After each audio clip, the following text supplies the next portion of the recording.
सभी को praise Lord जय मसीह की सुबह की प्रार्थना और 8 बजे की प्रार्थना में आप सभी का स्वागत है। कैसे हो आप सब? मेरा जी एक बार फिर से बड़े भूकंप की भविष्यवाणी और आज परमेश्वर ने दर्शन में जो भविष्यवाणी बताई है और उस जगह बताई है जहाँ पे शायद आपने कभी भूकंप के बारे में सुना भी होगा और हो सकता है कि 100 साल हो गए होंगे शायद कि अभी तक उस जगह पे भूकंप आया भी नहीं। बहुत कम चांस होते हैं। वहाँ पे परमेश्वर ने भूकंप के लिए बताया है। आइए प्रार्थना करेंगे। धन्यवाद करते हैं पिता परमेश्वर, वाक्य में तू महान परमेश्वर है। तो उस जगह से बोलता है जहाँ पे हम सोच नहीं सकते और इसलिए कहता है कि असंभव काम संभव होंगे। लेकिन फिर भी मैं दया चाहता हूँ, यीशु मसीह के नाम से मांगते हैं, आमीन। वाक्य में मेरे अजीत हो परमेश्वर वो बात बताते हैं जिसे सुनकर समझना मुश्किल नहीं नामुमकिन हो जाता है। शायद हमें डाउट हो जाता है ये पूरी होगी या नहीं होगी। कि जब परमेश्वर ने कहा कि लाजर जिंदा हो तो शायद वहाँ के लोगों को विश्वास नहीं होगा कि ऐसा भी हो सकता है।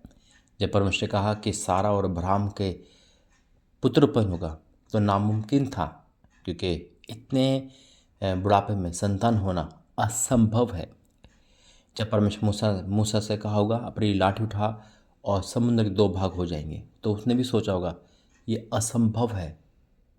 मरियम के यानी कुंवारी के संतान होना बिना मर्द के सपोर्ट के असंभव है। 4 दिन का मुर्दा जिंदा होना असंभव है। ऐसे कई अनगिनत काम जो आज भी असंभव दिखते हैं, लेकिन मेरे और आपके परमेश्वर के लिए सब कुछ संभव है। तो वही भविष्यवाणी का हिस्सा है। जब परमेश्वर मुझे दर्शन दिखाया तो मैं भी थोड़ा सा डाउट नहीं करा, थोड़ा सा हैरान हुआ, प्रभु यहाँ भी भूकंप आ सकता है, अभी सुना नहीं है। और जब नेट पे मैंने पहले भी सर्च किया था तो समथिंग मुझे ऐसा लगा जो मेरी अकॉर्डिंग है, हो सकता है मैं यहाँ पे गलत हूँ, कि 100 साल हो गए शायद कि भूकंप आया हो वहाँ पर, या 100 साल के अंदर 1-2 बार आया हो। और आप मुझे बताना क्या वहाँ पे भूकंप आता है या नहीं, और इनकी परमेश्वर ने वहाँ के लिए भविष्यवाणी करी है कि वहाँ भूकंप आने वाला है। आइए वचन में जाएंगे, प्रार्थना करेंगे। धन्यवाद करते पिता, आज का वचन हमारे जीवन में 100 गुना प्रतिफल के साथ आए, यीशु मसीह के नाम से मांगते हैं, आमीन। वचन है आमोस 3 का 7 और 8। आमोस 3 का 7 और 8 में लिखा है, इसी प्रकार से प्रभु यहोवा अपने दास भविष्यवक्ताओं पर अपना मर्म बिना प्रकट हुए कुछ भी ना करेगा। सिंह गर्जा कौन ना डरेगा। परमेश्वर यहोवा बोला कौन भविष्यवाणी ना करेगा। जब परमेश्वर बोलता है तो काम होता है, और बिना परमेश्वर का बिना बताए प्रभु अपने दासों को कोई काम नहीं करता। कई बार परमेश्वर सिगरेट रखते हैं, कई बार नहीं बताते, वो परमेश्वर की इच्छा है। मेरा जी तब मैंने देखा कि मैं जब खड़ा हूँ और बहुत तेज धरती हिल रही है। वही दर्शन सुनो मेरा जो परमेश्वर मुझे बताया है। मैं जगह खड़ा हूँ, वहाँ पे धरती हिल रही है, बहुत तेज हिल रही है, और वो जगह है मुंबई। बिल्कुल सही सुना आपने, मुंबई के लिए भविष्यवाणी है। जब उस जगह पे भूकंप नहीं आता है, आपने नेट पे भी सर्च किया होगा, आता है लेकिन इतना नहीं। शायद मैंने कहा ना कि 100 साल में 1-2 बार आया होगा या नहीं, मुझे नहीं पता, लेकिन मेरे अकॉर्डिंग के हिसाब से वहाँ भूकंप नहीं आता है। तभी वहाँ पे 100 मंजिल की बिल्डिंग है। लेकिन मेरे और आपके परमेश्वर ने कहा है कि उस जगह भूकंप आने वाला है और बहुत तेज आने वाला है। लेकिन प्रार्थना करेंगे कि परमेश्वर दया करें, कि परमेश्वर अपनी इच्छा बदल दे, क्योंकि उस जगह भूकंप आने का मतलब है बहुत नुकसान होना। क्योंकि जहाँ पे इंसान बेफिक्र रहता है, बड़े बड़े बिल्डिंग बना के रहता है, और जब वो धाराशायी होती है तो नुकसान बहुत होता है। इसलिए परमेश्वर ने कहा कि उस जगह पर जो संकट आने वाला है वो टल जाए।